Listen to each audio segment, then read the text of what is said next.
he said, when I was a child, I had a dog. And he said, man, I love this dog. I was close to it. I grew up around it. I had this dog for 10 years. And he said, I turned 16. And he said, I was working out in the field one day and I got in the pickup and I started to take off and I accidentally ran over my dog. And he said, it killed it. And he said, I was just brokenhearted. He said, tore me up. So he said, I went up on the hill and I buried the dog. And he said, but a few days later, I missed it so much. I went out there and I dug it back up and I started just holding it and petting it. And, we're all looking at this guy like, okay. And he said, but I pet it for a few minutes. I put it back in the hole. And he said, I left. And I came back about another 3 or 4 days. I dug it up again. And I was just holding it and loving on it and petting it. And by this time, we think the guy's absolutely lost his mind. Yeah. And we're all looking at him like he's lost his mind. He goes, see the way you're looking at me? That's how God looks at you when you go dig that old self back up that he talks about in Romans chapter 6. That old man's buried. Leave him buried. Don't keep digging him back up. Yeah. But we keep digging him back up. Yeah. So. Hey, everybody. Welcome back to the Authentic Christian Podcast. I'm Aaron. This is Scott. And this is Keno Schrum. So Keno is a good friend of ours. He's from the Coweta Church of Christ. We were practicing I knew the pronunciation because I've been there before. And I was like, how do you say that? But so I got to know Keno a couple years ago. I went out and did a gospel meeting at their congregation and got to spend a lot of time together, had a great time. And then they were asking at South Haven, I'm one of the deacons, and we were putting together our summer series, and it was all focused on evangelism. And in that discussion, we were trying to talk about who we should have come in. So I reached out to Rob Whitaker, and Rob does a lot with evangelism. We'll talk about that in a little bit. And that's the house-to-house, heart-to-heart school of evangelism. And I was like, Rob, can you come? And he's like, no, but you need to have Keno come speak. And I was like, I know Keno. But then I realized even the whole time I was there, I didn't really hear you preach. Yeah, I don't think you heard me preach still. I think Branson. Yes, yeah. Yeah, because then earlier this summer, maybe 2 months ago, we were in Branson, Missouri for polishing the pulpit.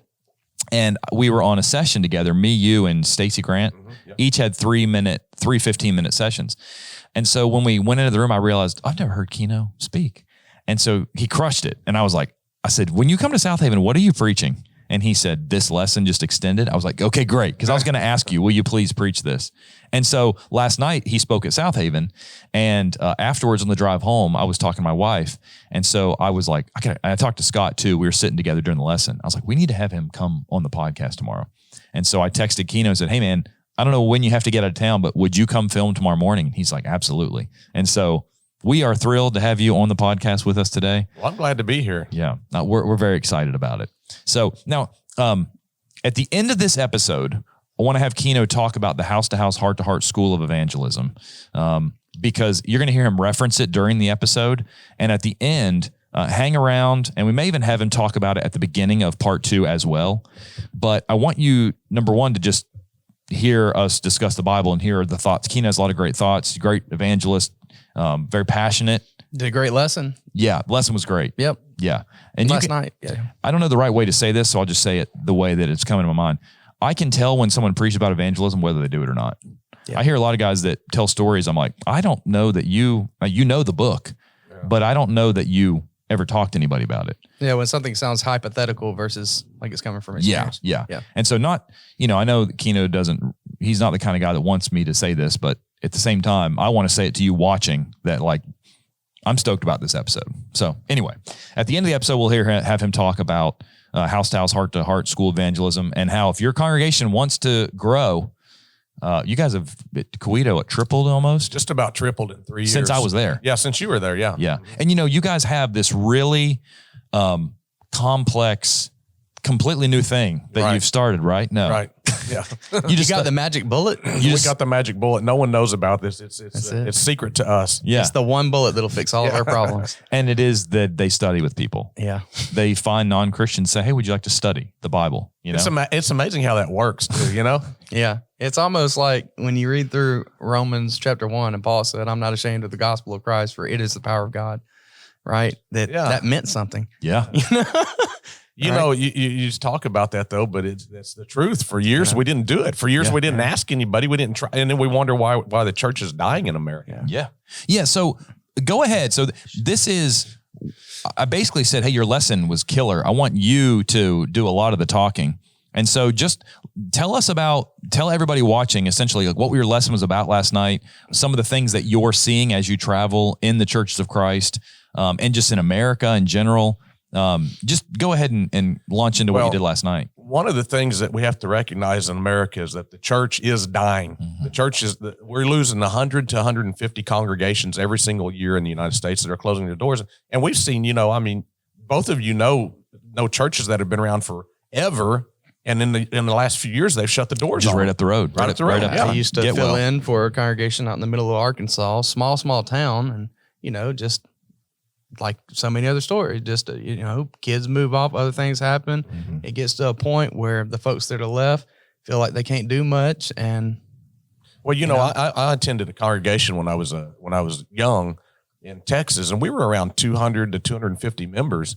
And my brother filled in down there when he was going through Brown Trail School of Preaching, and he said there was like 14 people.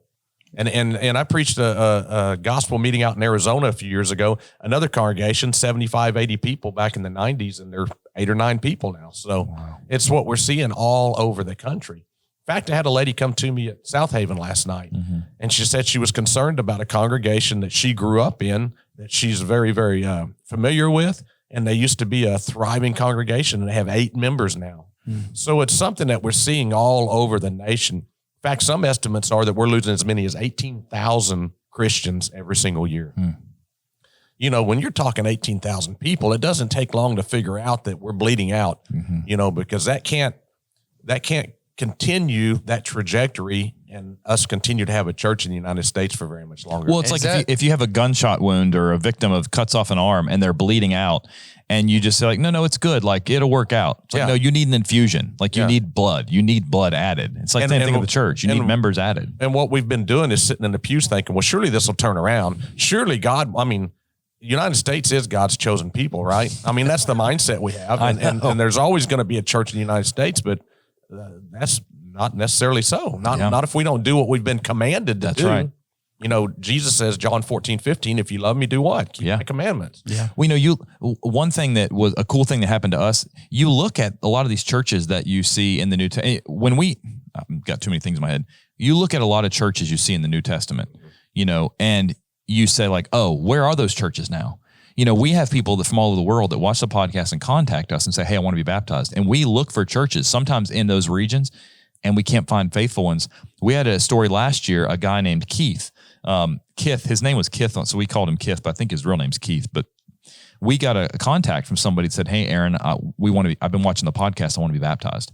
And I was like, where are you? And he's like, I'm on the island of Cyprus. Is that right? Mm-hmm. Cyprus. I think so. And the city was near Salamis. He told us where he was. And that's the island. I always get Cyprus and Crete. It was where Paul landed his first missionary journey in Acts 14. And so we're like asking him where he is. And he's like, this university. I'm on Google Maps. And it's literally a mile from where Paul landed at ancient city of Salamis to plant the church on his first missionary journey. And so there was no church there.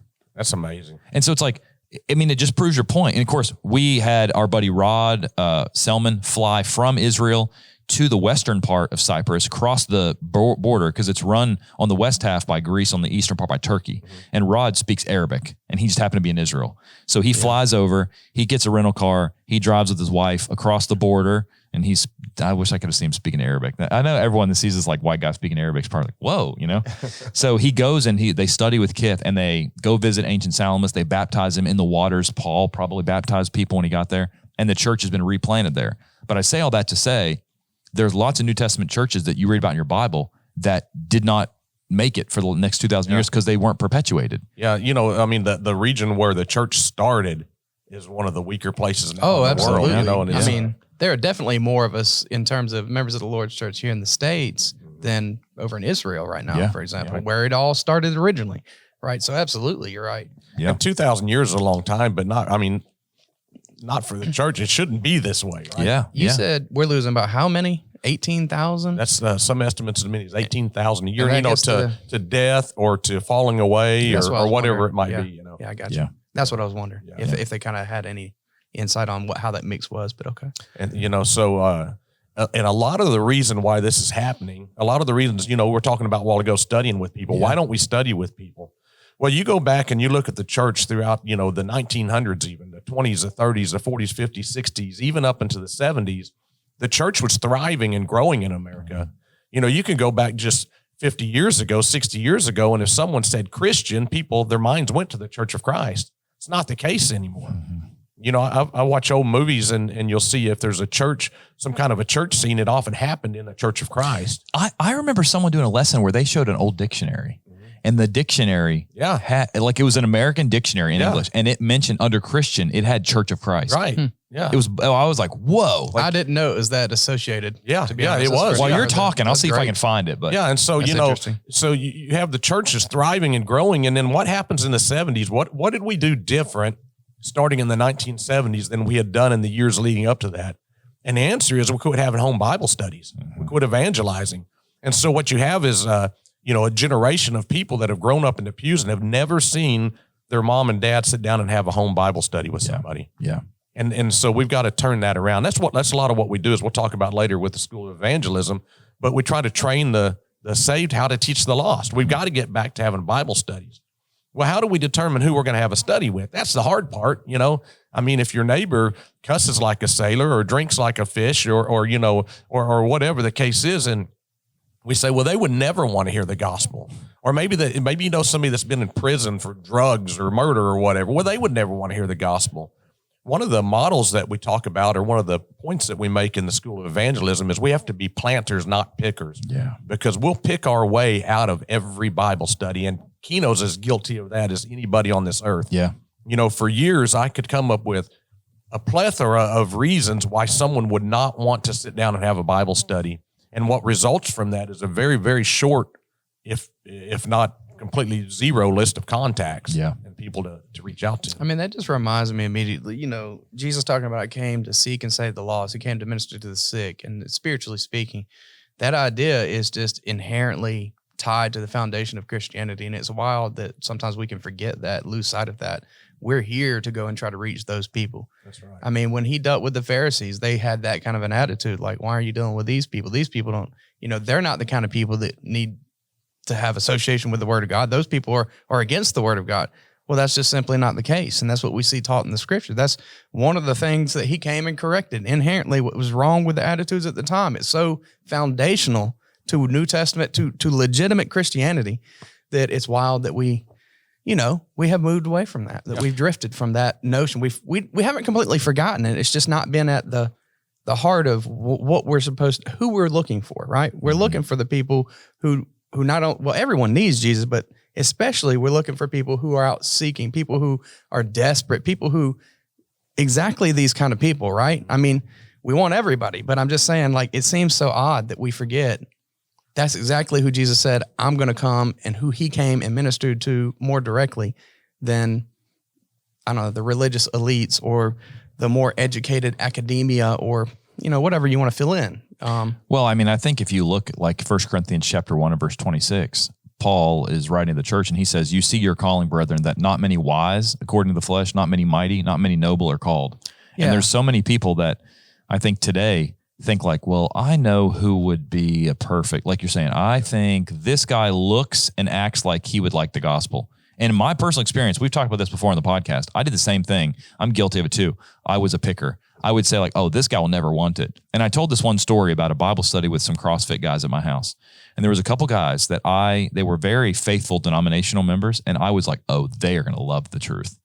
And there was another guy who, was a really great guy, but he was like, partier and all this. And I thought, I'm glad he's here, but he's not going to. Right. And of all those people in that group we studied, he was the one that ended up obeying the gospel. Well, that's. I remember one night when he was asking me a question, I was like, yeah. And I'm answering him. He's asking questions. I'm answering.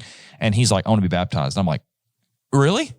How'd that and happen? immediately I was like, wow, like that. It's just your point spot on. Planters, throw the seed everywhere. Right. Like just throw it everywhere. Like you're never going to run out of this seed. Who gives the increase, right? I mean, God we're does. going to spread the seed around and do our best. We're going to minister. We're going to water and things, but ultimately it's going to be between God and them. Yeah. Really. Yeah. Yeah. Because what we end up doing is looking for, we end up looking for the low hanging fruit. We look for people like us, like you just said. We look for people that, and as a result, if it's an uncomfortable situation or if they're morally depraved or if they're evil or whatever, then we cast them aside as they would never want to hear the truth, Yeah. And so, we talked about last night, we all use the slogan, we want quality, not quantity. You know, we want to look, and that's what happens. That's why we start looking for people that we judge to be quality candidates, if you will.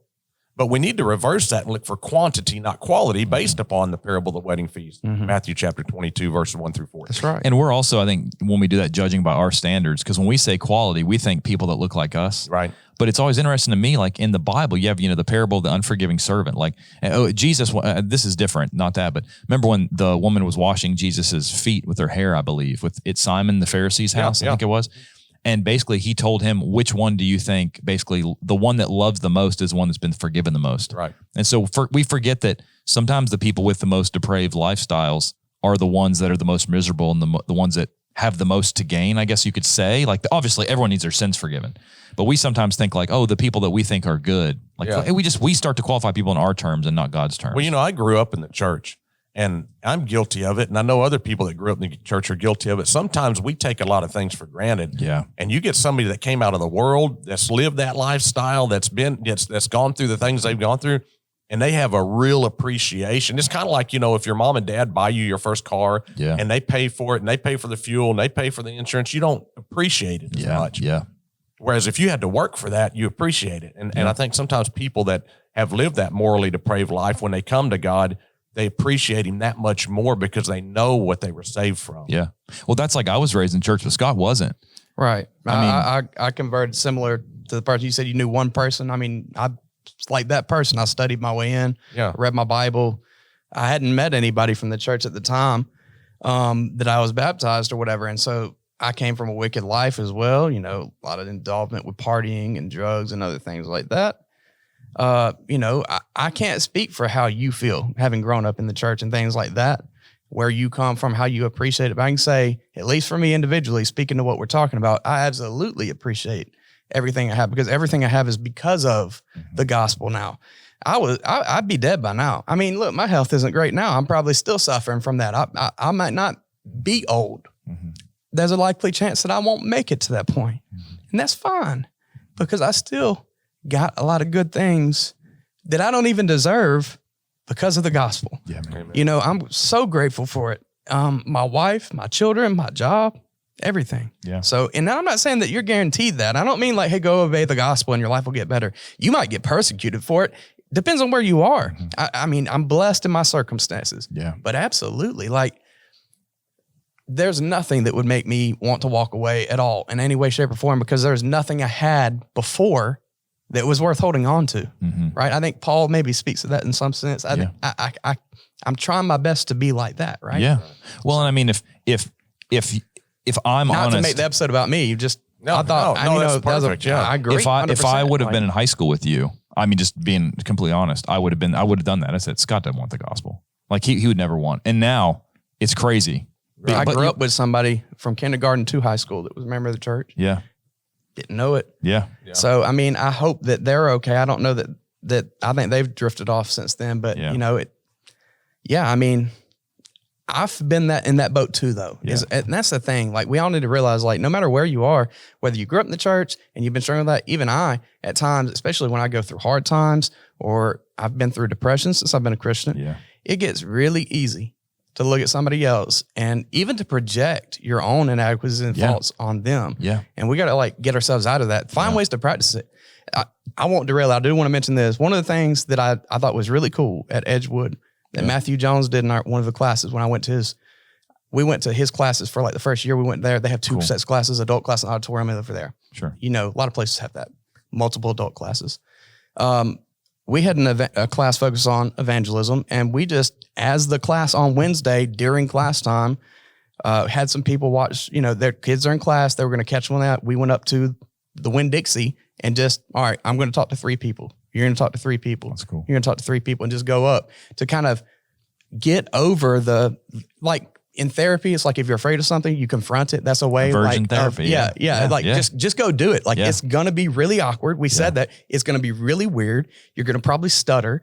You'd be a little nervous at first because you're not used to that cold knocking at the grocery store, but just go do it. It'll be a good experience for you. And you never know. And there are people that took our material. There are people that had some follow-up contact and things. That does work. Yeah. It does.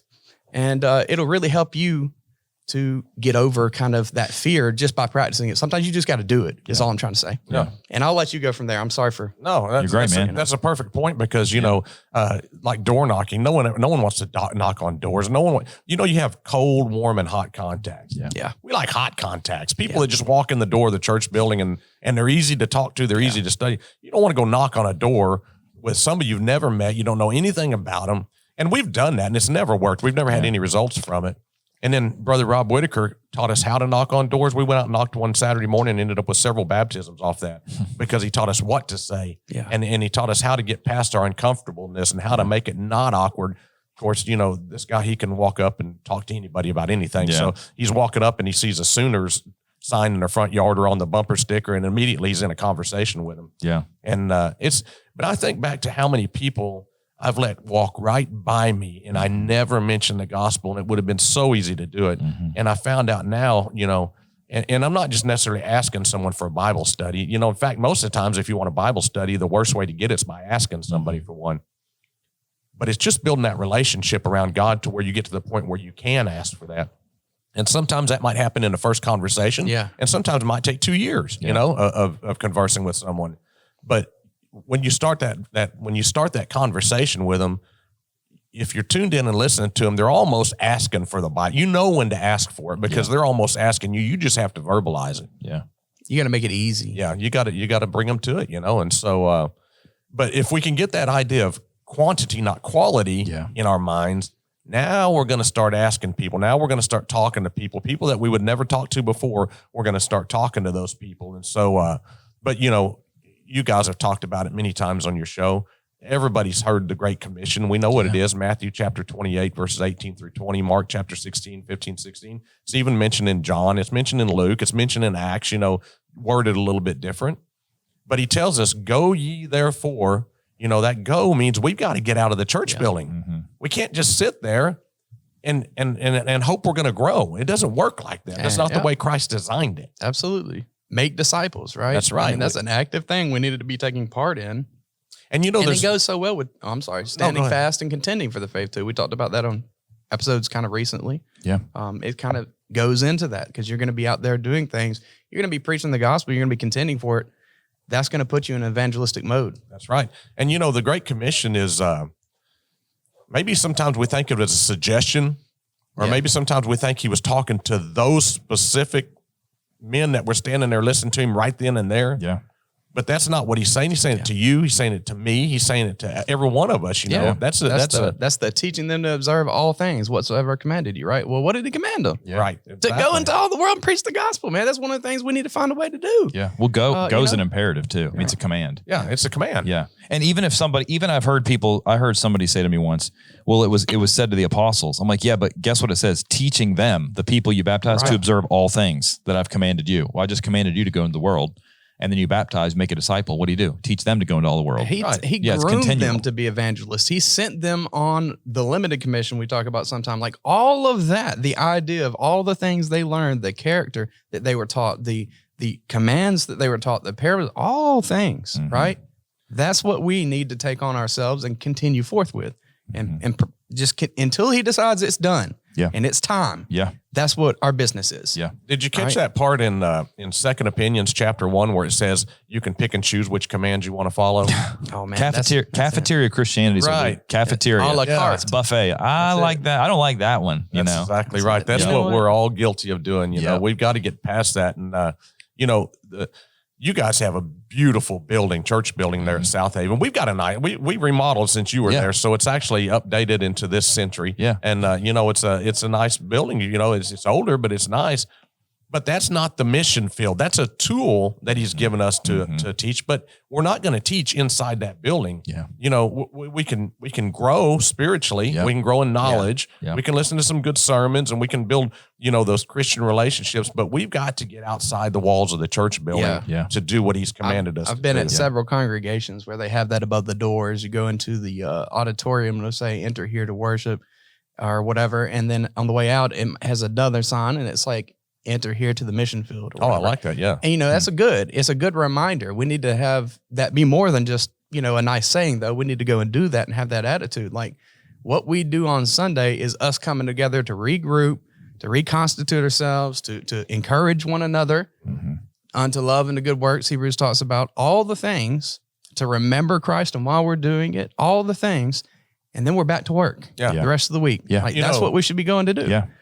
Polishing the Pulpit has a theme: renew, refresh, recharge. That's really the theme of every Sunday. That's it. Sunday is our renew, refresh day. Yeah. It's not the day where we go and put in work for the Lord. It's the day where we get to recover and then go get ready to do work for the Lord. Right. So that's the proper way to put it. Yeah. 15 times from John chapter 5, verse 30 to John chapter 20, verse 21, 15 times it says the Father sent me, or he sent me, or I was sent, or something to do with sent. It's the idea that we're being sent out into the mission field, as you say. There's work to do outside the doors of this building, and we've got to go out there and we've got to do that. Well, who was he sending? Was he sending the preachers? Because that's the idea that most of us have. Yeah. It's the preacher's job, right? Yeah. Well, if your idea is the preacher is going to grow your congregation, you just might as well know your congregation's not going to grow. If that was true, then we wouldn't have any congregations that are dying. Yeah. All of our congregations would be growing. Yeah. But that preacher has so many responsibilities, especially in a small congregation, where the preacher's, he's doing a Sunday morning Bible class, Sunday morning lesson, a Wednesday evening Bible class, Sunday evening lesson. Yeah. We do a Tuesday evening new converts class, plus making the bulletin, plus doing repairs around the building, plus going and visiting the sick, plus, this, and that. If that man does not have time to be the sole evangelist, and there's some congregations that have hired evangelists, and that's their job, but it's still not just their job. Yeah. What about the elders? Is it their job? Well, yeah, it's their job, and it's the preacher's job too. They're going to be involved in that. Sure. The elders have a responsibility. They've got to lead the charge, because I think if you put it on the preacher, what the members are going to say, well, that's what he gets paid to do. But if the elders will be elders, lead the charge, be leaders, as they're commissioned to do, be leaders, then the members are going to fall in line with that. Yeah. We send missionaries to Africa and to India and all these places, but it really falls upon each and every one of us. The members are being sent as well. That is absolutely right. And I know that we don't, to me, it's almost like we're being influenced by the notion of the clergy system in a way. Like those are the leaders. Those are the people designated to do this, this, and that. My job is just like any person that shows up and sits down in the pew and goes out, or if you want to use the Old Testament as an illustration, it's my job to show up and to offer the things, but I'm not the priest. Right. Right. I can't go and do the work. That's not my role. I do the sacrifice. I pay the money. I provide the animal, and it's like, that's where a lot of people just kind of fall. Not necessarily that they state it that way. It's just what works out to be the case so many times over and over again. We need to break out of that and realize this is not it. Every single one of us are priests in the New Testament. Yeah. Every single one of us need to be out there carrying out the command to teach. It's great if you got an evangelist who can do that all day long, because I can't do it.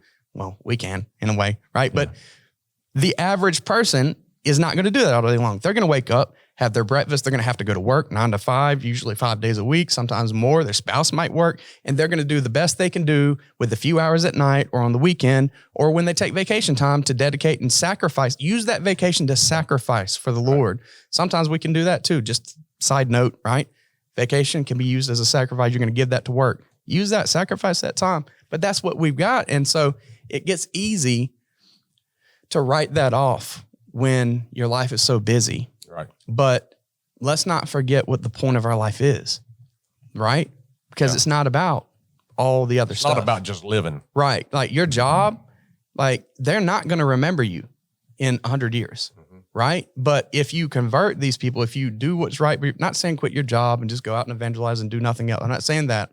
But I am saying, like, you need to realize that at the end of the day, your most important time that you spend is going to be in the gospel with teaching your family, your friends, your neighbor. It's going to be getting people to heaven. It's going to be helping your heart to grow in the spiritual aspects that God teaches you to grow in so that you can spread it to others. That's the most important part, even if you're forced to give it less time than other things, just because of the necessities of life, this physical world we live in.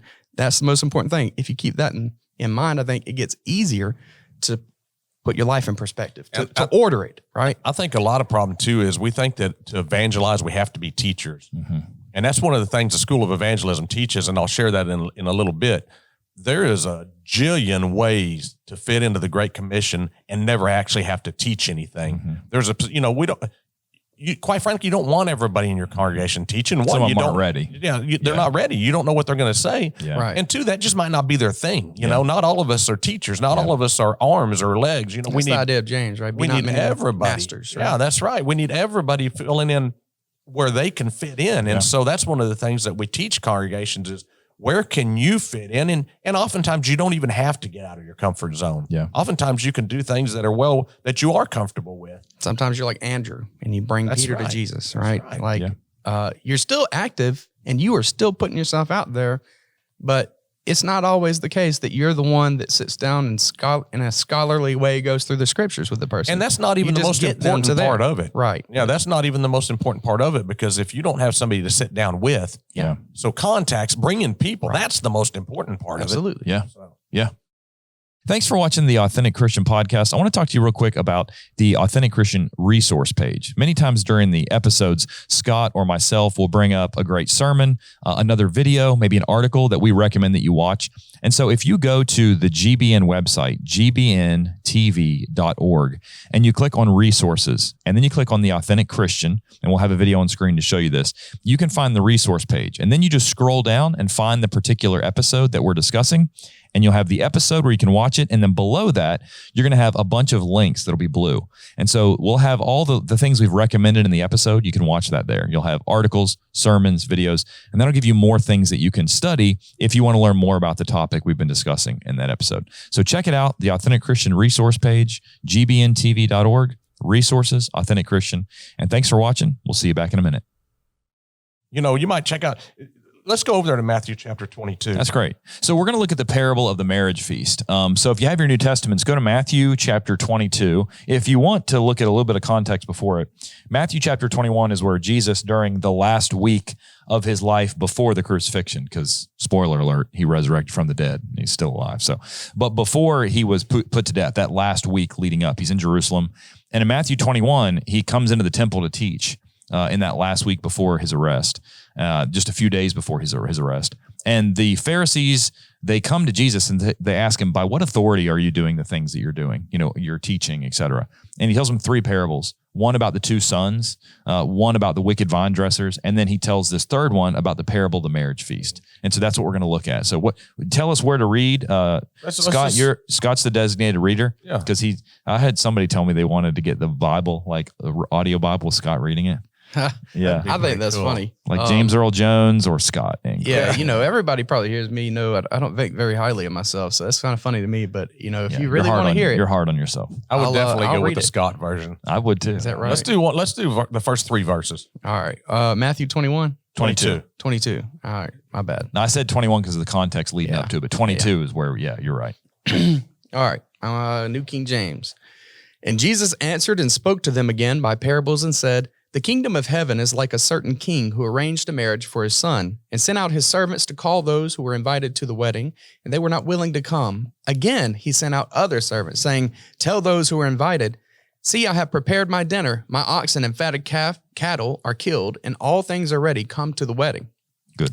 So it sounds a lot like a song we sing, right? All things are ready, come to the feast, right? Yeah. But what we see, what happened here is right off the bat, we see that the king, he sent his servants. He sent them, right? This is what we were talking about a while ago. He sent.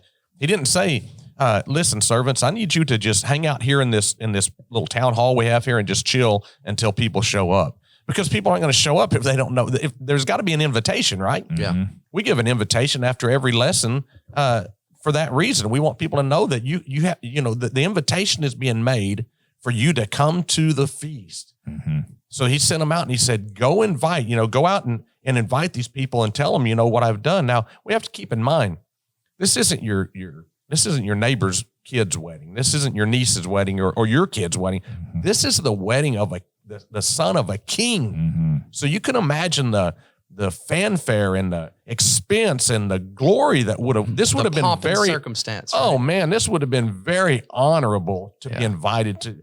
I mean, just think about it. How many weddings have you been invited for the son of a king? None. You know, none. I don't even know a king. You know, I mean, King Charles, even man. just a dignitary or something, right? Yeah. I mean, I did not get an invite to yeah, people are fascinated with like the monarchy of England. Like, imagine if, you know, you got invited just got invited. Yeah. I'm not even that fascinated with them. Like my wife thinks it's really cool and she's always, but if I got invited, I'd be like, hey man, it's time for a Facebook humble brag. So honored to be invited to, like, I'd be like, okay, I don't even follow that stuff, but that's pretty cool. I wouldn't be like, nah, I got to check my farm. I got a couple animals. So that's what we see here. Just what we've been talking about is that they were sent. They were told to go out and to make this invitation. Read on down a little bit further to maybe about verse 10. One thing I think is interesting in this, if you look like in ancient times, historically, it was a little bit different than ours. And so if you look in verse 3, he sent them to call and they weren't willing. So he gave them the preliminary invitation. Hey, I'm going to have a feast in the near future. I want you to come. And then in verse 4, who were invited. Again, he sent out others saying, hey, I prepared the dinner. So it's like, you know, if I invite you to lunch, which we're going to do after we film a little bit, because me and Scott know where we're going, Scott. Redfish? Yeah, we always get sushi. You know, we love sushi.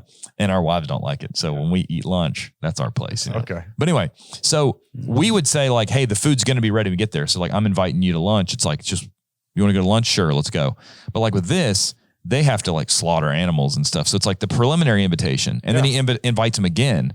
And so what I see, a couple things. Number one, like it's multiple invitations. You know, like he invites them one time and then again, like, hey, would you like to come in a couple weeks? The king is like pleading with you. Yeah, he's pleading with you. I mean, he's not on his knees, but yeah, he's being very gracious to you. He's not like him having a feast in a couple weeks. Figure it out if you want to be there. And he's inviting people that probably don't even deserve to be invited. Absolutely. Absolutely. Okay. That's all I want to say. Go ahead. Verse 10. I don't know. Where'd you say? Yeah, go through verse 10. Okay. Continue through verse 10 so or start? Start in verse 5 and go through, because we read 1 through 4, right? Yeah. Okay. Right, I'll start at 5. All right. You 5 through 10. But they made light of it and went their ways, one to his own farm, another to his business. And the rest seized his servants and treated them spitefully and killed them. But when the king heard about it, he was furious. And he sent out his armies, destroyed those murderers, and burned up their city. Then he said to his servants, the wedding is ready, but those who were invited were not worthy. Therefore go into the highways, and as many as you find, invite to the wedding. So those servants went out into the highways and gathered together all whom they found, both bad and good. And the wedding hall was filled with guests. You know, so this it starts out. It's telling this story about this king that's invited these people to the wedding feast of the Son. And immediately, you can hear that Jesus.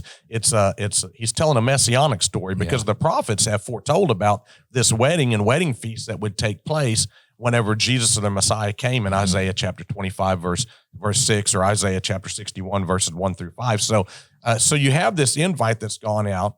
It's not your average wedding. It's an honorable wedding. It's an amazing wedding, and they reject the invitation.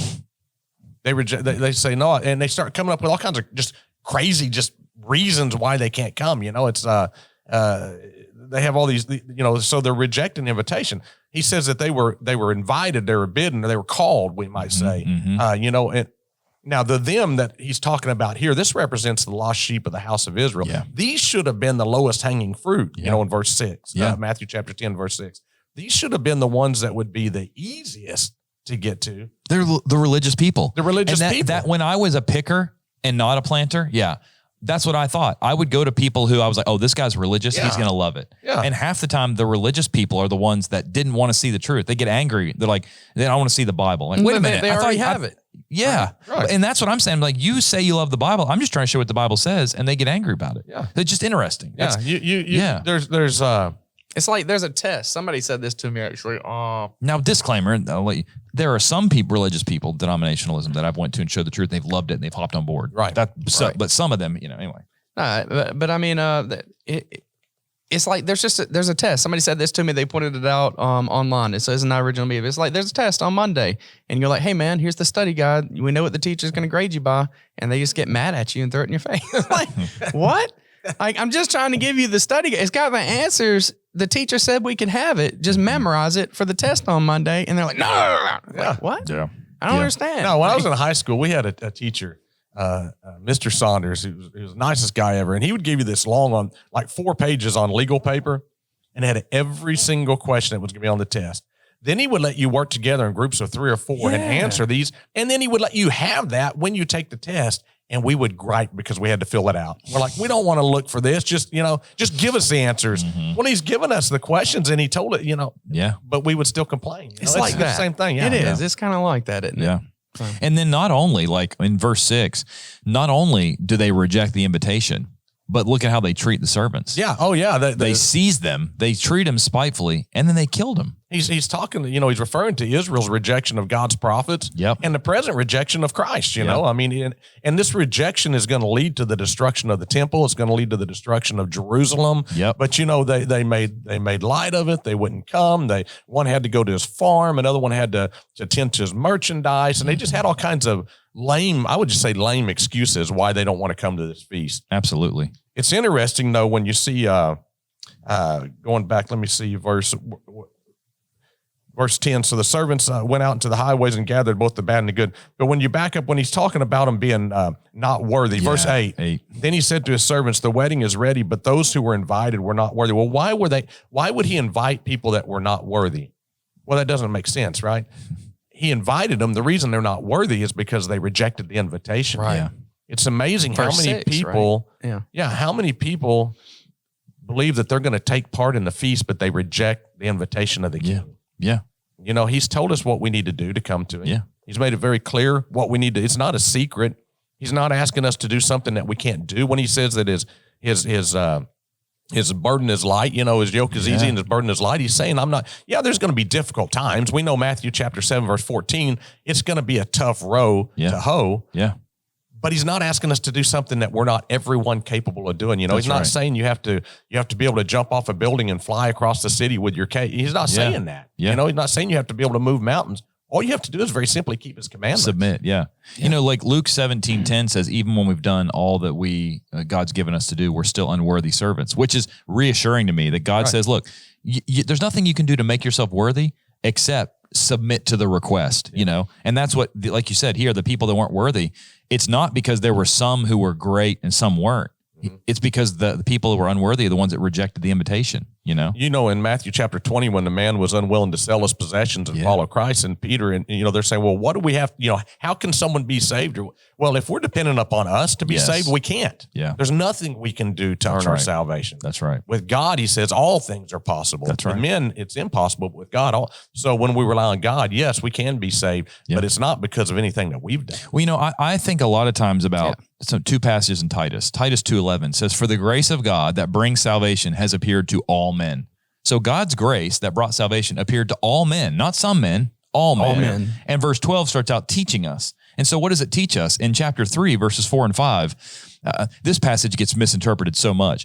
But if you look at Titus 3, look at verse 4. When the kindness and the love of God our Savior appeared toward man. That's Jesus, that's the plan of salvation. When that appeared, here's how it didn't appear. The plan didn't appear by works of righteousness we've done, but according to his mercy. That the plan appeared according to God's grace and mercy, Titus 2:11 and Titus 3:4. Not by anything we've done, right? But then what does that plan teach us? By his mercy, he saved us through what? The washing of regeneration and the renewing of the Holy Spirit. And so God said, look, you can't do anything on your own, but I'm going to give you a plan. Sorry, I didn't know if you were going to go to 7 to 8, but I wanted to put in a that minute. up for you. Yeah, go ahead. Well, just God gives a plan. God says, look, you are never going to be worthy, but you can be saved. And here's how. Just do what I tell you to do. All right. Because I'm the king, and we'll get to that analogy here in a little bit in that parable. Go ahead, say what you're going to say. According to verse 7, same section, Titus 3, according to verse 7, what are we justified by? His grace. His grace. Yeah. According to verse 8, what are we to be careful to maintain? Good works. That's right. We got to keep his commands. Yeah. Right? and I just wanted to point that out real quick, because, we so often deal with that. Hey, man, we're saved by God's grace. It's not by the things that we've done, like you were saying before.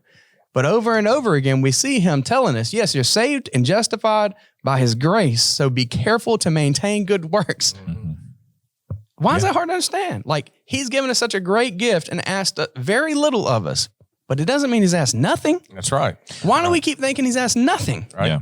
Well, I think that's why Jesus spoke in parables, because there's a lot of people, you make analogies today. You make like your own sort of parable and you ask somebody something like, hey, if I said I'm going to give you a new truck, if you go down to City Hall and sign a paper, they'd say, would it be a gift or would you earn it? Oh, it'd be a gift. I'm like, all right, but you had to do something to receive the gift, right? Yeah. You're like, okay. And you're like, yeah, that's how baptism is. God chose you have to do something to receive the forgiveness by the blood of his son. Oh, that's works-based salvation. It's like, no, that's why Jesus talked in parables. Because there were people who, like, they, if you use the parable sort of, the analogy sort of thing, they're like, oh yeah, that makes perfect sense. And you're like, okay, now think about that religiously. No, you know? I liken the plan of salvation kind of like buying a car. You go into the finance department at a dealership, and in order to get that car, you've got to have certain things. You've got to have a driver's license. You have to show them that. You have to show them your insurance verification. You have to bring a down payment check. And you have these things that you have to do. And those are all things that lead you to owning that car. But, when I walk in my driver's license, I still don't own the car. Yeah. When I hand them my check, I still don't own the car. Yeah. It's not until I get to that point where I sign on the dotted line that there's things that you have to do. There's steps that you have to take. God laid out a plan. Christ laid out a plan for how we can, and it's really not hard. I mean, and really, I mean, we don't emphasize God has the right. Well, sure he does. Right? He has the right to lay it down. That's the important part too, right? I mean, I know. Go ahead. Never mind the fact that he allowed his son to die for us. Yeah. He created us. Yeah. If you create something, that's your baby, right? He's the potter and we're the clay, right? Yeah. I mean, absolutely. He's got the right to tell us what to do. We should be humbly grateful for the opportunity to be redeemed. Yeah. Right? Yeah. So just summarizing and getting back. So in verse 8, the wedding is ready, but those who were invited multiple times wouldn't come. And so they weren't worthy. So verse 9, God says what? Go into the highways and find as many as you can find. Invite everybody, right? Many. If somebody's following along, underline or circle that word many in your Bible, because we'll come back to that in a minute. But look, really what the kicker is right here in verse 10. So those servants went out into the highways and gathered together all who they found, both who? Only good guys. Yeah, only good guys. No. They just used their judgment skills and picked the ones they knew would hear the Pick the ones gospel. that you think will accept. Yeah. No, that's not what it says. No, it says they got the bad and the good. Yeah. What's the word? Poneros or something like that? For bad? Yeah, for bad. Verse 10. Bad is poneros. Yeah, so- evil, wicked. Here, Yeah. hold on. If you want to be real fancy. Yeah, read it. Poneros. Okay, there you go. Hey, That was Logos reading it. you got it. Oh, that was okay. Yeah, I like that. I thought Scott did that little tongue roll.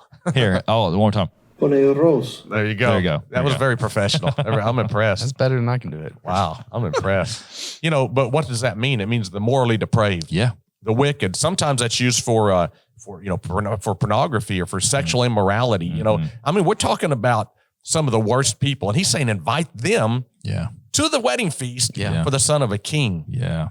He didn't say just go out and invite the good, which would be the religious people. Yeah. He's saying go out and invite everybody, the bad and the good. Yeah. There's where we have failed in our evangelism. And it's interesting that there's also that other definition of worthy running alongside of it. And those who rejected it were deemed to be unworthy. But even those of the bad and good were made worthy when they accepted it and came. Right. That's right. That's exactly right. So, yeah, he tells them to invite everybody. Go ahead and read the last 11 through 13. All right. Let me see. But when the king came in to see the guest, he saw a man there who did not have on a wedding garment. So he said to him, "Friend, how did you come in here without a wedding garment?" And he was speechless. Then the king said to the servants, "Bind him hand and foot, take him away, and cast him into outer darkness. There will be weeping and gnashing of teeth. For many are called, but few are chosen." Whoa, that escalated quickly. It escalated Now quickly. we got That another escalated layer, quickly. right? Yeah. That leaves us thinking, what in the world just happened? Yeah. This guy comes in and he doesn't have the wedding. What are the wedding garments? We don't, why is he being cast into outer darkness where there's weeping and gnashing of teeth because he didn't change? Well, we have to understand the symbolism there. The wedding garments are symbolic of he didn't change. He wouldn't, it's like you can come to Christ as you are, but you can't stay as you are. Yep. We see so much stuff going Way on. to put that, man. Well, we see so many things going on in the world today with homosexuality or transgender or, or abortion or all these crazy things. We have murderers, we have rapists. All of those people are welcome into the church, right? Yeah, we want them to come into the church. We That's talked who about- Christ came for. Yeah. Jeffrey Dahmer in an earlier episode, Yeah. as far as we can tell, he was saved. As far as we know, when he died. I have no evidence to believe otherwise based on, the accounts of credible men who dealt with him. So. Yeah. Well, and one thing that you said, I think this is important too, to get some context. Scott, look up 2 Kings 10:22, right? So whenever it says in verse 11 The king came in to see the guests, right? And he saw a man who didn't have a wedding garment on. And he said, friend, how did you get in here? Why did you come in here without a wedding garment? And the man was speechless, didn't know what to say. I can see how the first time I read it, I'll be honest, the first time I read it, I was like, that seems kind of unkind. Like he just invited everybody. Like, what if the person didn't have the money to buy a nice garment? Like I thought the king was judgmental. And then I started reading it and studying it because obviously the king then says, cast him into outer darkness, which tells you it's a parable. Because it's like, you're listening to the story and you're like, oh, what is the king going to do? The king put him in outer darkness. Is that hell? What, why? What That escalated, like I said, really quickly. But if you look in ancient times, whenever you would have a feast or a banquet, the person having the feast would provide the clothing. Right. So like read 2 Kings 10:22. This is one example in the Old Testament. Say that again. 2 Kings 10:22. Start in verse 21. This is Jehu, and he's talking about the people who worshiped Baal, right? They came into the temple of Baal. So this was something that was done by godly and ungodly people. Whenever you would come to the temple or a feast, they would have somebody in charge of the wardrobe and they would give you the garments to put on. Read 2 Kings 10:22. Then Jehu sent throughout all Israel, and all the worshipers of Baal came, so that there was not a man left who did not come. So they came into the temple of Baal, and to the temple of Baal was full from one end to the other. And he said to the one in charge of the wardrobe, bring out vestments for all the worshipers of Baal. So he brought out vestments for them. So like when they came to worship Baal, they came to a feast at the temple, they were given the clothes to wear. And you see this, I mean, many times in the book of Revelation, in Esther, there's so Genesis 45, he gave to them each man a change of garments, right?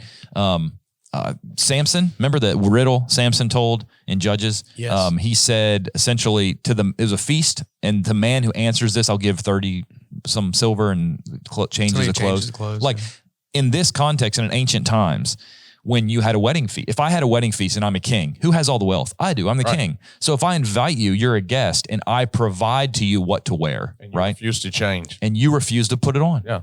So I mean, you can see the parallel. Insubordination. Yes. You can like see you showed up, but you were insubordinate. Yeah. So you can see the parallel with Christ. When we come into the church, he gives us what we need to change, and if we refuse to change, he gave his life for us. You know, he had nails driven through his hands and feet.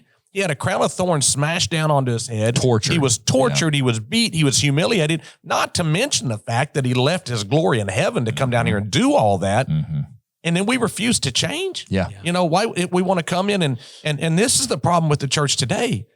The church today is full of people that want to come in and say, Jesus, Jesus, Jesus, but they still want to live that worldly lifestyle. They want the salvation, but they don't want the Lord. They don't want the Lord. They want a savior, not a master. There's it came out, 15, 20 years ago, we want the man, not the plan. Yeah. You know, that was a big teaching in some areas in the church. It was very big in the Tulsa area. Mm-hmm. We want to follow the man, not the plan. Well, you don't get the man without the plan. That's right. The two are married together. That's right. And so that's what happened here. You know, he was cast into outer darkness. Well, we're seeing a king that judges, right? Yep. If we come to Christ and we refuse to change with what he's given us to help us to change, we're going to be judged, and it's not going to be a good time at judgment. That's right. We're going to be cast into outer darkness where there's going to be weeping and gnashing of teeth.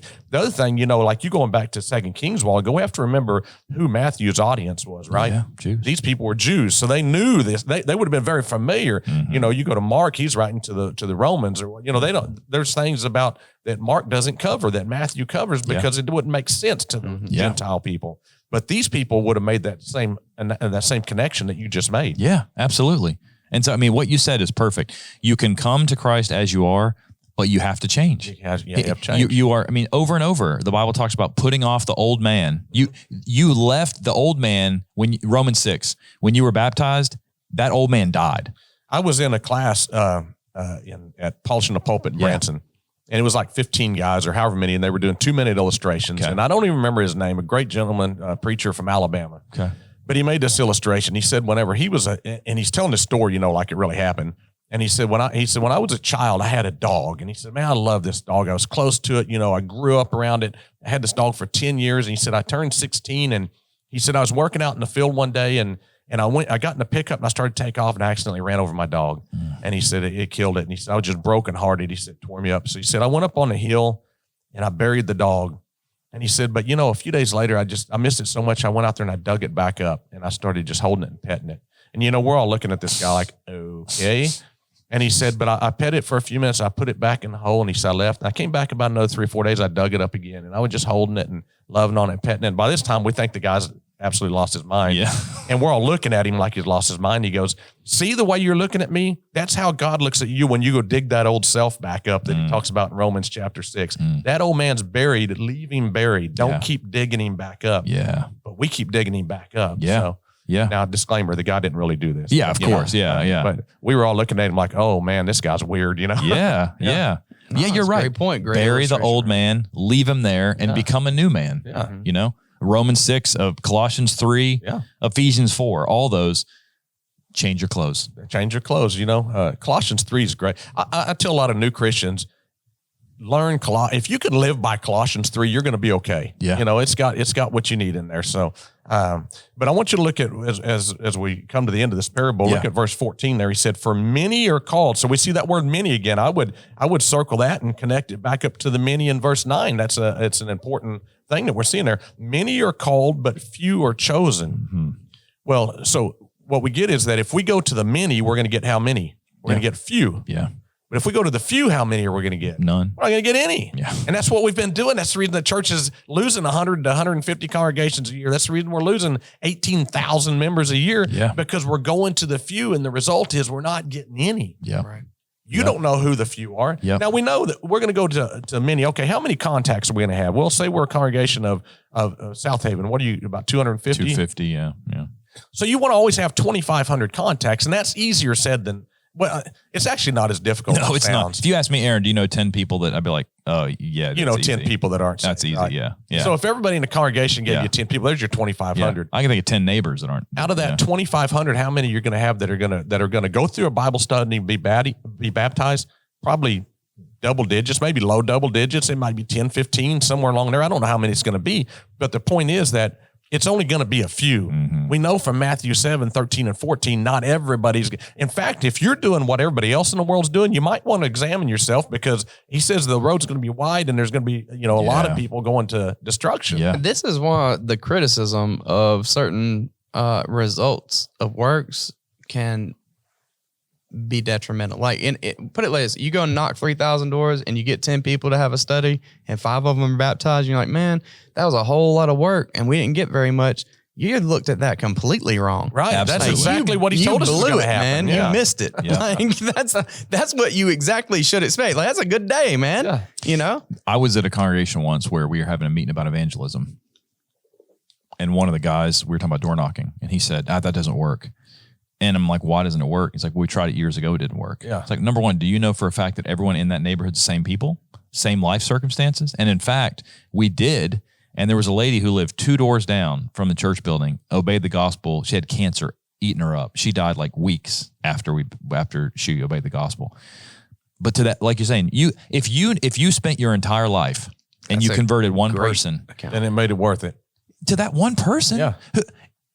every invitation, every Bible study, every time you share a scripture with somebody, it's a success. Mm-hmm. Whether they respond or not, it's a success. You may never see how that seed grows in their life. We all the time, just the other day, Matt Wallen and I got an email from a guy who reached out to us a while back, and we recommended a church to him, and we hadn't heard anything from him. And so I was going through my emails, and I was like, hey man, whatever happened with this? And he's like, oh, I obeyed the gospel, and my cousin, and it just, you plant seeds and you might not ever see it grow. But if you spent your whole life and you converted one person, you'd be a success. Yeah. Yeah, man. I mean, Noah didn't mope and pout and just give up and quit trying to preach. I mean, he preached until the very end. Saved his family. Who knows if his Yep. family wouldn't have gotten on if he didn't? If he gave up, Well, who knows how it would have worked out? Maybe God had to start over with just Noah and his wife, and we wouldn't have had Shem, Ham, and Japheth or whatever. Don't know. He could have done that if he wanted to. That wouldn't have been an issue for God. But I'm just saying, that's the reason it's not up to us to give the increase. That's right. out of our That's control. right. Absolutely. That's right. We do what we can do. We do our job, and and what happens after that? That's between them and God. That's not up right. to us. But we have to do our job, because they're not ever going to get to the point of even thinking about the increase if they haven't gotten planted and watered first. That's exactly right. And you think about the parable, of course, transitions really quickly from you're like, oh, it's a king and a feast. And it's like, oh, this the Jews would have known who's talking to. Like, hey, if you don't accept this, we're going to go to the Gentiles and everyone's going to come. And, you have, like you said, the parable is a king and his servants inviting many. But the parallel with God is God invites all. John 12:32, Jesus said, when I am lifted up, I will draw all men to myself. When you look at what Jesus did on the cross for mankind, every single person should see that, realize they're all with sin, and that God calls them to come. The goodness of God calls to repentance. I think it's Romans 2:4. It's in Romans 2. I know that. And so God is calling everyone, and that's what we should be doing. Right. If we want to be like our master who was sent to seek and save the lost and said, I have to go into the next town to preach there also. Yeah, the harvest is plenty, but laborers are few. Yeah. And we're supposed to pray that the Lord would help to send laborers out, right? Yeah. And you just pray and then you don't do anything. Yeah. It doesn't work, right? Yeah, no. You mentioned it earlier, and you said in John 17:18, Jesus is praying, and he says, as you sent me into the world, I also have sent them into the world. That's it. And then later in John 20:21, he said, and Jesus said to them again, peace to you, as the Father has sent me, I send you. Yeah. And so Matthew 28:18-20, as the Father sent Jesus, Jesus sent the apostles, and the apostles taught all things. It's our job. It's our job. Who's going to teach the world the truth if we don't do it? And you don't know who the few are going to be, and Scott doesn't know who the few are going to be, and I don't know who the few are going to be. So the only way we get to the few is we have to go to the many. Yes. We know not all of those are going to respond, and we can't get discouraged when they don't respond. And sometimes that's easy to do when you want so bad for somebody you know and love to respond, and they don't. Or they don't see it, and you're thinking it's right here in black and white, and they're just not seeing it. That don't mean they won't ever see it. Yeah. Just not at that time. But we just keep on going, keep on talking, keep on moving. When I used to be in sales, I remember my manager telling me every no is one closer to a yes, right? Yeah. And you're going to get those, and you're going to grow. In Coweta, we've gone from the mid-20s to the 60s in 3 years. Yeah. Just by doing we're not doing anything different than what Jesus did. Yep. The School of Evangelism is modeled after New Testament, after what Jesus did. Yeah. Jesus was the master evangelist. So if we just mimic what he did, we're going to bring lost souls. And remember, Jesus was the master evangelist. No one could word it more perfectly than he did. And he still was rejected. Yeah, he was rejected. For me personally, I had a problem. Well, I think when I was in North Carolina, I remember I had a long time working on one guy. And I always thought, man, if I just word it more perfectly next time, he's going to obey it. And I remember talking, I told my wife this story. She doesn't believe it, but I'm 99% sure that it happened. But I've been wrong before. It'll happen again. But I remember, at least I think that was her. And she said, you've spent enough time with him. You need to move on because the gospel is going to convert him. It's not you that converts him. Like, it's not the eloquence of my words or the perfection of my arguments that's going to. And I thought about that and I thought, yeah, that's right. Jesus, I was thinking too much about putting too much focus on me. Like, if Aaron does it well enough. But if you just show somebody the Bible, man, like if they're an honest heart, the seed will grow. It will. And we have to keep in mind that if they reject it, they're not rejecting us as people. They're rejecting Christ. That's right. That's right.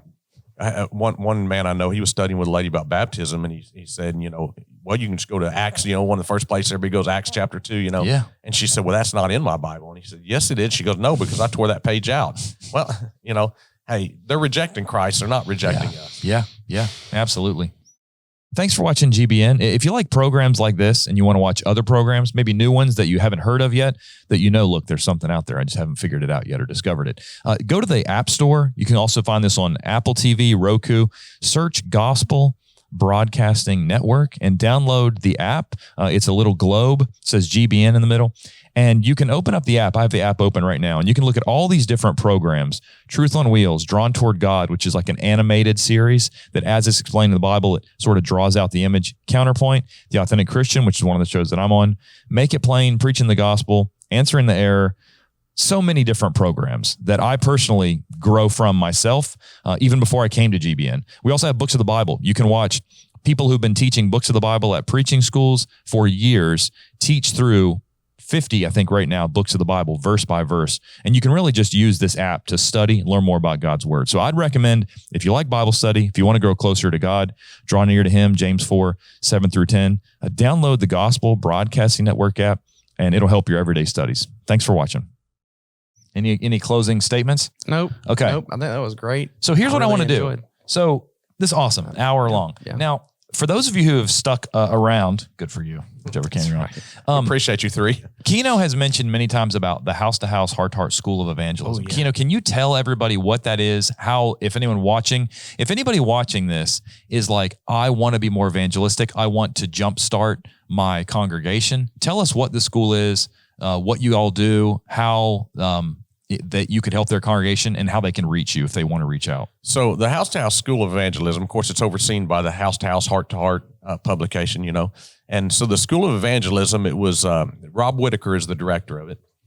And while we work to train people how to evangelize, it's more geared toward congregational evangelism.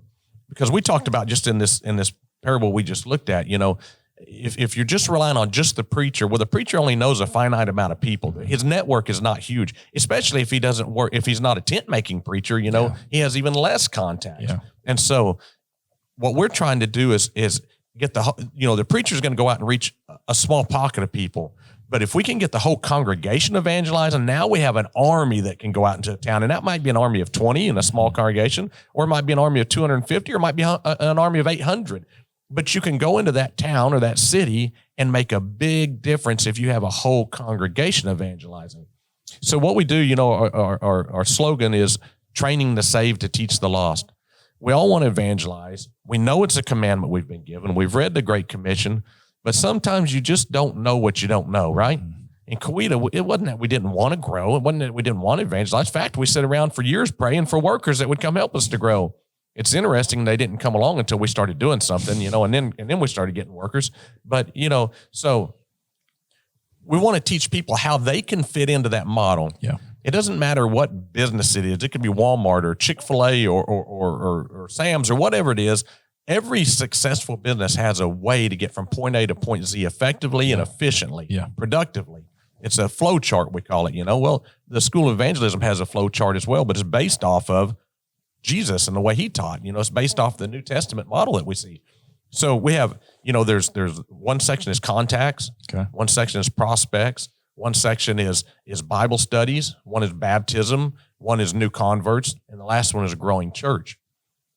We talked about a while ago, you would think that baptisms would be the most important, or at least Bible studies, but it's really not. Contacts is the most important, and contacts is where the most people are going to fit in. Yeah. And so we have underneath that list, under that heading of contacts, we have visitors, we have New Movers Guide, which is a tool that's used by, put out by the House-to-House School, or House-to-House, Heart-to-Heart. That's basically, if anytime somebody moves into a new area, you can obtain that. I remember when we moved to South Haven, I got a lady from the Baptist church that came up and gave me a gift basket. Yeah. And it was just like cleaning supplies, paper towels, and toilet paper. And I remember thinking like, wow, that was cool. Like, had I not already been known what the Bible taught, if I was not a religious person, I'd been looking for a church, that would have been somebody that I entertained because they reached out and just made contact. Well, and statistics show that most people, if they're going to change, now we're talking about denominational people or whatever, if they're going to change their place of worship, they're going to do it when they move. Yeah. They don't know anybody in that area. That. They're not connected to anybody. So if you're going to get them, that's the time to get them, is when they first come to town. So the New Movers Guide, once a month, you get a list of in your zip code of everybody that's moved into that zip code. Some of them might be already from there and they've just moved houses. Sure. But most of them are new to that area. Sure. Yeah. And it gives you an opportunity to go knock on the door, introduce yourself, welcome them to the community, offer your services as far as, if they need to know any information about the schools or businesses or where something is or whatever the case may be. And so you have that opportunity to do that. So, you have that. We train people how to deal with visitors. You know what the number one thing visitors want to do when they come into a church building is? I have a hunch. I want to sit down. They want to sit down. I'm an extrovert. If you haven't figured that out, you haven't been watching the podcast very long, right? Like, I have never met a stranger, right? But when I go to a new place, I normally want to say hey to a few people and sit down, because then I feel comfortable. Right. I don't feel like this awkward limbo. Most people do not want to be, cornered up by Gabby Gossip and she's checking the FBI, terrorist list and patting them down at the door. And they don't want that. They want to just come in and sit down. Yep. So we teach congregations how to have door greeters and pew greeters. And we teach people how to greet people and how to obtain their information. We used to always hand them a card and say, here, fill this out and throw it in the plate. And then the guys collecting, that are counting the offering after church are like, where'd the card go? Well, the card's either on the pew blank or in their purse or their pocket or something. They're not going to fill it out. They do sometimes. But we teach congregations how to obtain that information effectively. We teach congregations how to use compassion cards effectively. Where we mail out, we'll have somebody maybe that's, let me back up. Sure. We have what's called bookmarks. Okay. And it's just doing what we just talked about. Yeah. They can put down 10 names. Every member of the church write down 10 names of people that if they died tonight, they would not go to heaven. Yeah. Then before I start my lesson every few weeks, I'll say, everybody get out your bookmarks. Yeah. They pull them out and I'll say, do we have anybody that has somebody on their list maybe that's being affected by cancer right now? Yeah. If you do, raise your hand. Or that's lost a loved one, or that's new to the community, or that's changed jobs, or that's had a baby, some kind of life-changing event. Yeah. Most people, if they're going to respond, they're going to respond when they're going through a life-changing event. So they'll raise their hand, and we'll pick 3 or 4 of them, and we have a deacon there that he'll have the compassion cards, and he'll go hand them a contact card, give us their name, mailing address, and phone number. Then that evening, we'll all come together and we sit down and we fill out compassion cards, and we'll all write out cards, individual cards. Each person writes an individual card, and we start mailing them 2 or 3 cards a day for 2 to 3 weeks. So these people, every day they're going to their mailbox and they're getting cards from people they don't even know that are saying, we love you, we're praying for you, whatever. It's a great way to get contacts. Yeah. There's the house-to-house, heart-to-heart mailer. That's a great way to get contacts, door knocking. So we teach all these ways to get contacts, and that's where most people are going to fit into the model. Yeah. But then we get these 2,500 contacts. Now we have to prospect them. We have to figure out who's actually going to get into a Bible study. And so we teach congregations how to do that. Yeah. Then we get into the Bible study. You could really plug any Bible study into it. What we've found the most effective tool is the Back to the Bible study. But you could use Jewel Miller or whatever. We in season 1 maybe or season 2, we showed the Back to the Bible booklets. And I've used them. There was a couple I studied with right behind the studio in a conference room and baptized both of them using that book. I think the reason I like the Back to the Bible booklets, I've done different things. I've done studies that I have like a little worksheet. And a lot of these things have come from Rob. Two things that Rob said that really stuck out to me. I told you at lunch, I think yesterday. The first one was when I would have a lot of studies with people, I was in a sense, I don't know. If I'm honest, I think maybe it was a pride thing where I knew lots of New Testament verses and I knew where to go. So I would almost just let them ask me any question and I would answer it and I would lead it to Acts 2. And I don't think I was doing it for their good, really. Now, looking back on it, I think it was a pride thing. I'll show you how many Bible verses I know. But what Rob said, he didn't say directly to me in that conversation, but in a sermon I heard him, he was talking about this. He said the reason he likes the books is that whenever you are just spouting off verses like, go to John 8:24 and, Acts 17:30, Luke 13:3, Acts 2:38, right? They hear you, but then whenever they leave, they don't have any of that written down. Yeah. They have nothing they can go back and check. And so when Rob encouraged the group to use some sort of written study, and I remember that was a huge difference because from that point on, I had a lot more people who responded. And I think it's because I would always encourage them if they weren't ready at that moment, go home and take a look at this because you can go study it on your own and see that I didn't pull something out of context. You can go read everything around it. That was one thing that Rob said that meant to me a lot to me. And the second thing that he basically said is you just need something for some people who are nervous to have a study. And this book walks you right through it. It's so easy to use. It's fill in the blanks. It almost seems elementary when you first do that, but it's really laid out in order to build a foundation and then to build walls and put a roof on that. And it leads them from the very basics up to the point of salvation. It's very, very easy to follow along. It takes away the traditions, the ideas, all that stuff's gone. It's just literally John 8:32 says what? Okay. Or John 17:17, and they read it and then they, sanctify them by your what? And they write in the word truth and it's just fill in the blank. Yeah. It's very, very easy. If you're still kind of nervous about that idea, Rob did the video of the baptism. Yeah. So you can get the paper material, pull up the YouTube video of Rob going through the paper material one by one, like you're saying. He reads it. All right. The question, he just does the study on video basically. And he'll come to, use that to get you started. When he does the house-to-house School of Evangelism seminar, he comes and he spends 2 or 3 days with a congregation and he goes through this stuff so in depth. Yeah. And he gives you all the tools. And, I'm going to argue, I would say that there's probably not many people that can teach you about evangelism more effectively than Rob Whitaker. I agree. Yeah. He does it. He doesn't just talk the talk. And I remember you and I talked when I first talked to you about coming for a gospel meeting. We were talking about Rob, and you said one thing about Rob is that he lives it every day. Yeah. Rob's on. He'll go to 45, 50 congregations a year. He's got very little home time. Mm-hmm. And when he's home, he's baptizing people. He's studying with people. That's what he does every single day. Yeah. And so he's very, very effective at it. And he's figured out what works and what doesn't work. So he'll come into a congregation, he'll spend this time and he'll teach, how to get contacts, how to prospect, how to do Bible studies, how to stay with and mentor, because estimates are between 60 and 80% of all new converts will fall out in the first 3 years. Yeah. So we've got to mentor them. We've got to get them in new convert classes. We've got to stay with them. He teaches how to do all this stuff. Yeah.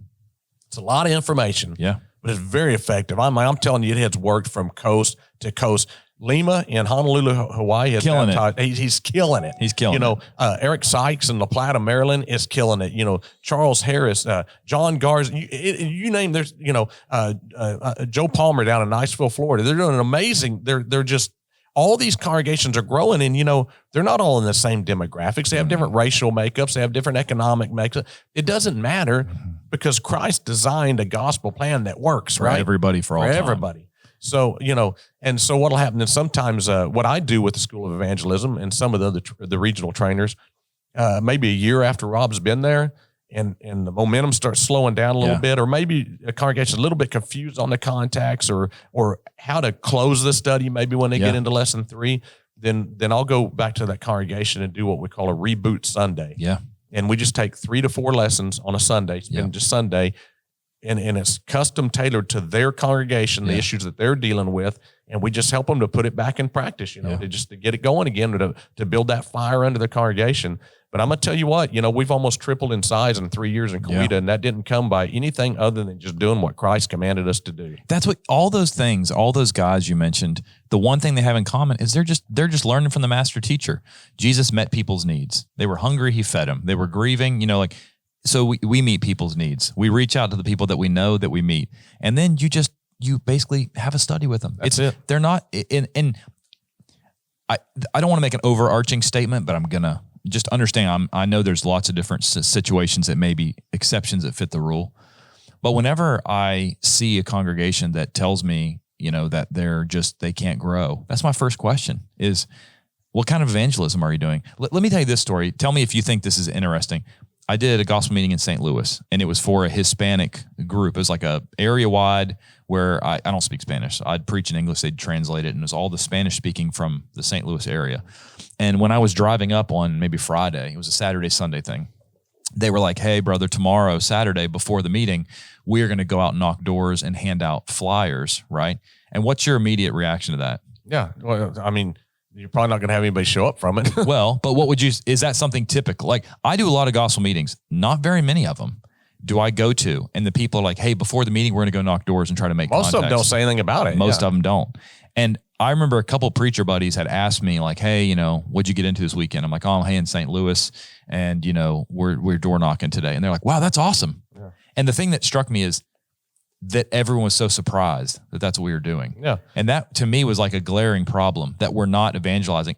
What should have happened if I was like, hey, I'm door knocking before the meeting, they should have been like, oh yeah, we are too. Or like, oh, cool. Yeah. Like not that impressed by it because it should be what everybody's doing everywhere. But you say that and it's like I was saying, most people are going to think, well, that doesn't work. And I had a man tell me that after we had 2 baptisms off one door knocking, I was talking to an elder in an area congregation and I said, man, he said, how's it going? I said, we had a great week. We had 2 baptisms off of one door knocking. And he goes, you're crazy, Keno. And I said, what do you mean? He goes, you're going to get someone shot. I said, what do you mean? He goes, we quit knocking doors years ago because you're going to show up and somebody's going to just shoot you plumb off the porch. And I said, how many times have you ever watched the news and somebody was out knocking doors to share the gospel and they got shot and killed? And the thing is, like everyone watching, myself included, ask yourself this question honestly. Try to remove all your presuppositions. Do we make these excuses because we really believe them? We make them because we don't want to do it. Yeah. And that's what, so when you say, well, we're going to go out and knock doors, most people are going to say, well, that doesn't work, but it does work. Why? Yeah. Why does it not work? Because a lot of times we're experts at justifying things because we don't want to do it. Yeah. Because it's awkward. It doesn't work for every person you knock the door of, but it does work for some of the people. It's and not so it's like we keep wanting to say, well, if it's not perfect, 100% results every time, I'm just not even going to bother. Right. It's not the most effective thing that we can do. There's other things that are more effective, but it is certainly effective if you know what to say. And if you know, there's some people that just won't be reached the other way. That's right. I mean, it don't even matter if, in the sense of what I agree with what you're saying, there are things in some senses you can say numerically that more things happen in this particular way of reaching out than door knocking or whatever. Right. But at the end of the day, there's some people that's not going to be reached by them, period. The only way you're going to meet that person, like the one, who was it you talked about with cancer? Oh yeah. She didn't have social media. She didn't have TV. Absolutely. You know. So we need to be doing a little bit of all of that. Yeah. Really. Yeah. And instead of writing things off and trying to, I don't know if you're into games, min-max. If you're into like business, trying to like efficiency it to death to the point that you think that you can't even do anything because it's not the most optimal way it could be done. Right. Well, forget that. Just get to work. Well, right. The nice thing about School of Evangelism, you get all these tools, but you don't just get the tools, you get trained how to use the tools. Yeah. You know, we didn't know. I was knocking doors. I've knocked doors and never had any response from it. And Rob came and we asked him if he'd knock doors with us, and he said, sure, he'd do it. And I said, will you teach us how to do it effectively? Because I know he's had success at it. Yeah. And he said, Keno, what do you do when you knock on a door? And I said, well, I just go up and knock on the door, and they answer the door, and I tell them, you know, I'm Keno Shrum, and this is my wife, Jamie, and we're from the Coweta Church of Christ, and we'd love to have a Bible study with you, or we'd love to invite you to church. And he said, how often does that work? I said, it doesn't never work, Rob. And he goes, because you're saying all the wrong things. He goes, if I'm going to tell somebody what not to say, I'm going to tell them exactly what you just said. Don't say that when you go to he said, if you want a Bible study, don't ask for a Bible study. So I said, so what did we say? And he taught us what to say. And so we went out that day, and it was me and Jamie and Rob's wife, Nicole, was with our group. You know, we had several groups. And we went out and knocked on doors, and people would answer the door. And I said, you know, hi, I'm Keno, and this is my wife, Jamie, and our friend, Nicole. And we're just Christians in the local area. I didn't even tell them who we were with. Yeah. I said, we're just Christians in the local area. And, you know, there's a lot of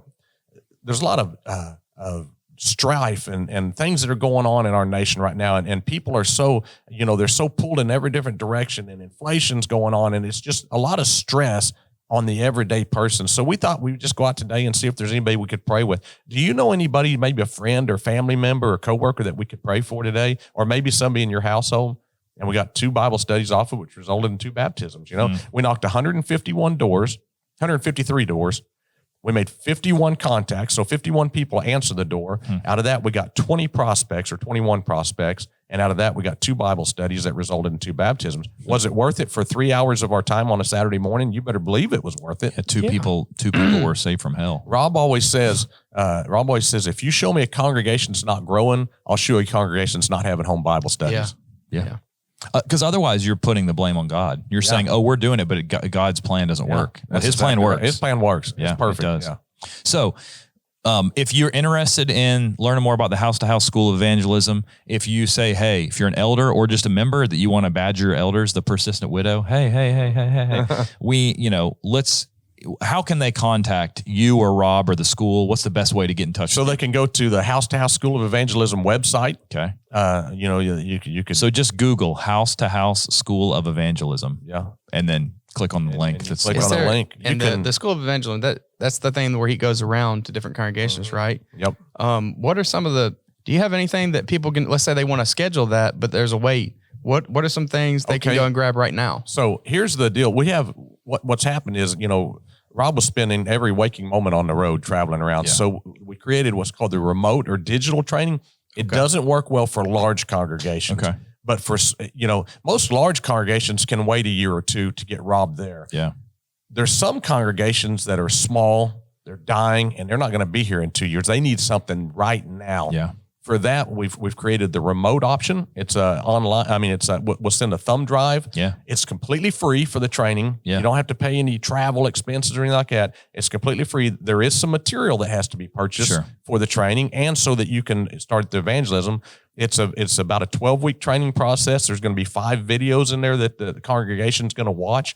There's going to be 12 lessons in there that the outline, the PowerPoint, all of it's right there for the preacher to preach. It's going to walk them through exactly, you know, they're going to watch Rob saying the same thing that they would if he was there in person, and it's going to teach the congregation. And we've had, you know, Nathan Brewer out in Cheyenne, Oklahoma. They went through this training, and they just had their first baptism just a couple of weeks ago. You know, we've got, I don't know how many congregations. So if you're kind of off a little bit away from the deep south where there's tons of congregations, this can be a really good way to get started. Yeah, because I'm going to tell you something. I spoke at PTP in Sevierville a few weeks ago, and one of the things I was speaking to elders, and I was talking about, you know, what you see in Alabama and Kentucky and Virginia, that's not what you see in Oklahoma going west. Yeah, You know, it's when not you get into Arizona, New Mexico, you know, those people out there, they're in trouble. They need help right now. You know, they need to grow right now. And some of them don't even know they need help. Yeah. They don't realize that they're in a situation where they're in dire straits.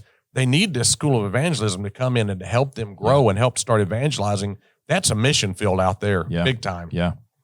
Yeah. And I think, you know, if you're in a local congregation and you want to grow, look and see if there's anybody in your congregation. Because my experience, normally there's, even congregation have an issue. Sometimes there's none, but I've been in a congregation where there's like 2 or 3 guys who are converting people. Right. Just go to them and say, hey, next time you have a Bible study, can I just sit there silently and listen? Right. Yeah. You know, and you'll be encouraged to see like, oh, wow, I can do that.